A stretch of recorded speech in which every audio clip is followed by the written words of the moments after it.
Pues yo creo que todo libro enseña.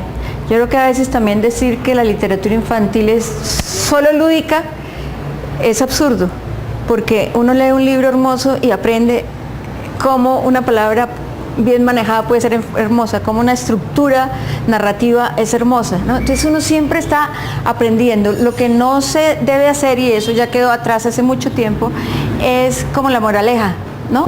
El que el mensaje sea explícito.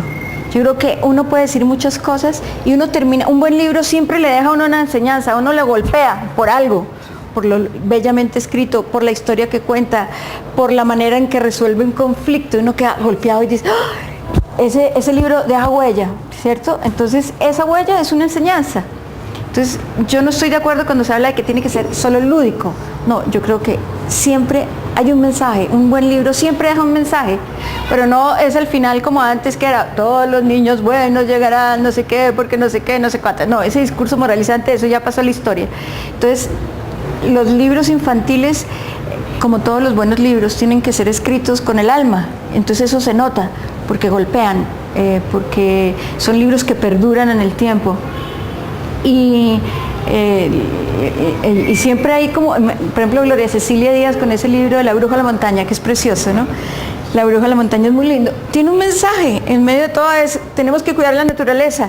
Y lo dice ahí metido, ahí está, pero ella no lo pone. Tenemos que cuidar la naturaleza, si acabamos los árboles, los animales, no sé qué, se tienen que ir del bosque. No, no está escrito así. Pero ahí está ese mensaje, ¿no? Entonces, yo creo que a veces se exagera con ese cuento de que tiene que ser lúdico. Como si existiera lo lúdico así limpio de todo lo demás. Eso no existe, no creo en eso. Bueno, Beatriz Robledo, en un ensayo que hace literatura infantil en Colombia, plantea que entre 1900 y 1960 hubo un gran silencio en la literatura infantil, ¿cierto? Que fue como acerca del mercado editorial, de las nuevas tendencias pedagógicas, se empezó a hacer una concepción de la literatura infantil. Sí, un poco Jairo Aníbal Niño como que inaugura esa nueva etapa de la literatura infantil colombiana, y es con Carlos Valencia Editores que como que se genera un grupo, y con el premio Enca. Son como los dos motores que empujan la creación de la literatura infantil, esta nueva etapa de la literatura infantil colombiana. Entonces son Celso, Jairo Aníbal, en ese mismo grupo entre yo, y Bardacol también. Y Bardacol, yo creo que Ibar es un poquito más joven, sí.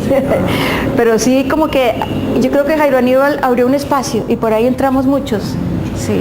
Pero a mí me llama mucho la atención un fenómeno, es cómo ellos reivindican, o sea, digamos ustedes hacen una reivindicación de la oralidad, ¿sí?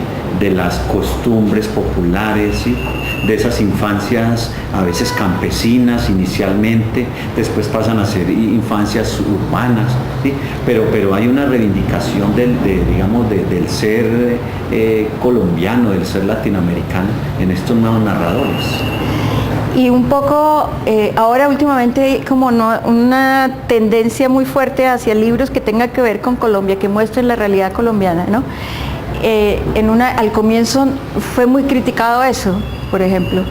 El libro de Colombia, mi abuelo y yo, entre otras también, alguien llegó a escribir de los genios de la literatura colombiana, me dijeron que eso era producto de una educación castrante. Y yo me reía un poco porque yo decía, yo nunca, pues no sé, mi educación fue muy liberal, muy abierta en mi familia, en los colegios en los que estuve. Entonces había como cierto rechazo a ese tipo de temas, pero ahora hay una búsqueda como de mostrarles a los niños en qué país viven y que aprendan a quererlo. Yo creo que eso es absolutamente válido. Pienso que parte de los problemas que tiene Colombia es que no nos conocemos y no nos queremos. No quiere decir que que los niños piensen que Colombia es el ombligo del mundo, no. Es que uno tiene que conocerse a uno mismo y conocer el mundo también, ¿no? Entonces, me parece igualmente malo pensar que solo existe el pequeño mundo donde uno está, como pensar y validar solamente lo extraño y lo lejano, ¿no? Yo creo que las dos cosas son malas. Entonces, uno tiene que tenerlo de uno y conocerlo y validarlo. Y parte de la violencia que tenemos, yo creo, es ese desconocimiento de país, entonces no lo defendemos y no lo cuidamos. Y me parece válido que los niños lo aprendan a través de los libros, lo conozcan a través de los libros y ojalá lo conozcan de una manera lúdica y no de una manera como de eso, de que usted tiene que aprender esto, mire, y memorícelo. No, eso no, hay que contarles un cuento. Sí, yo recuerdo el libro ese que se llama, de Evelio Rosero, sí, que llama Pelea en el Parque. De ese no me acuerdo, sí. Pero es un libro, y pues es una situación violenta, durísima, pero también es la realidad que viven los jóvenes en el contexto escolar. O hay un libro de Irene Vasco también, de una niña paso a paso, la del secuestro. Paso, eso, la del sí, lo leí. Entonces, ¿cómo los temas de la realidad colombiana empiezan a entrar en la literatura infantil y juvenil?